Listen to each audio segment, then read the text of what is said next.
Dei pioppi. Andiamo dunque al Forum internazionale Green Economy con Susanna Galeazzi.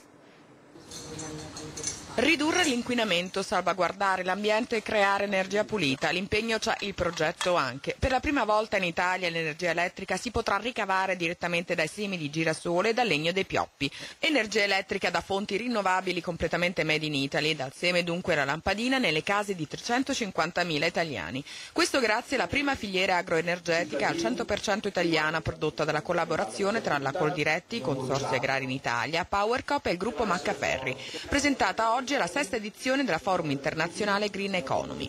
È l'equivalente di energia necessaria a una regione come l'Umbria, 600.000 tonnellate annue di anidride carbonica immessa in meno in atmosfera, un progetto sostenibile dal punto di vista sicuramente ambientale, economico ma anche sociale. Il disastro provocato il 20 aprile scorso dalla marea nera fuoriuscita dalla piattaforma di petrolio nel Golfo del Messico spinge dunque l'Italia verso la ricerca di nuove soluzioni. Sostenere la produzione di energia pulita è ormai un'esigenza primaria. A livello nazionale le energie rinnovabili valgono circa 10 miliardi di euro. In Veneto noi abbiamo fatto dei grandi investimenti su questo, il che significa che la prospettiva veneta è di circa 1 miliardo di euro in energie rinnovabili.